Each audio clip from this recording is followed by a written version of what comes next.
ఉత్తరప్రదేశ్లో హిందూ యువవాహిని కార్యకర్తలు చట్టాన్ని చేతిలోకి తీసుకుంటున్నారు. లవ్ జిహాద్ పై యుద్ధం పేరుతో ప్రేమికులను వేధిస్తున్నారు. మీరట్లో ఓ జంటను హిందూ యువవాహిని కార్యకర్తలు వేధించిన ఘటన తీవ్ర సంచలనం రేపింది. వేధించడమే కాకుండా ఆ జంటను పోలీసులకు కూడా పట్టించారు. जोर से बोल। विनोद। विनोद भाई का क्या नाम है? सचिन। सचिन। और बहन है कोई? नहीं। नहीं है। तेरा क्या नाम है? एक मिनट भाभी जितना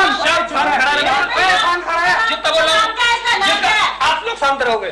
जितना बोल रहा हूँ बोलता रहिए। तेरा नाम क्या है? असीम। असीम। तेरे बाप का क्या नाम है? जोर से बोल। नाम पूछो इसका क्या? क्या नाम है तेरा? राजेश। राजेश। राजेश। तेरा नाम असीम। तेरे भाइयों का नाम? भाई नेमा कहता हूँ।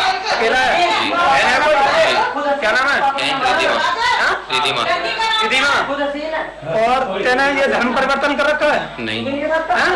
और कैसे तुम दोनों? హిందూ యువవాహిని సంస్థ 2002లో యూపీ సీఎం యోగి ఆదిత్యనాథ్ ప్రారంభించారు. ప్రస్తుతం ఈ సంస్థతో తనకు సంబంధాలు లేవు అని యోగి ప్రకటించారు. కానీ సంస్థ కార్యకర్తలు మాత్రం తమ కార్యకలాపాలను కొనసాగిస్తున్నారు. మీరట్ శాస్త్రీనగర్ ప్రాంతంలో ఓ జంటను పట్టుకున్న హిందూ యువవాహిని కార్యకర్తలు ప్రశ్నల వర్షం కురిపించారు.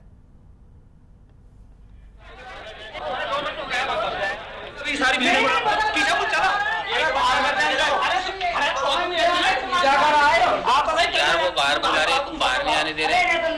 अरे यार क्यों कर रहे हो? हो गया होगा। अरे यार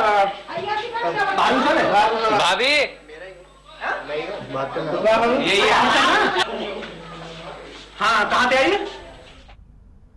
మీ పేర్లు చెప్పండి, మీ తల్లిదండ్రుల పేర్లు చెప్పండి, అమ్మాయి మతం మారుస్తున్నావా అంటూ ఆ యువకుడిని ప్రశ్నించారు. అంతేకాదు ఆ జంటకు ఇంటిని అద్దెకిచ్చిన యజమానిని కూడా ప్రశ్నించారు. స్థానికులు తమకు ఫిర్యాదు చేయడంతోనే ఈ జంటను పోలీసులకు పట్టించినట్లు హిందూ యువవాహిని కార్యకర్తలు చెబుతున్నారు. ఆ ఇంట్లో అసాంఘిక కార్యకలాపాలు జరుగుతున్నట్లు తమకు ఫిర్యాదు చేశారని దాడిని సమర్థించుకున్నారు.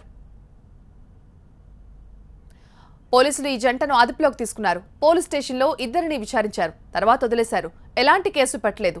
తాము ప్రేమించుకున్నామని కలిసి ఉంటున్నామని ఆ జంట పోలీసులకు తెలిపారు. वहां से ये सूचना मिली कि दो जो युगल हैं जो विभिन्न धर्मों से संबंधित हैं वो एक मकान में है और संदिग्ध अवस्था में वो चाबी से उन्होंने कमरा खोला जबकि उनका वहां से कोई लेना देना नहीं है और वो अंदर जो है संदिग्ध अवस्था में है। तो वहां पर जब हम पहुंचे तो वो दोनों संदिग्ध अवस्था में वहां निकले जिसमें तो दोनों अलग अलग धर्मों के थे और वहां ये धंधा बहुत लंबे समय से चल रहा है। अनेक बार शिकायतें करने के बावजूद भी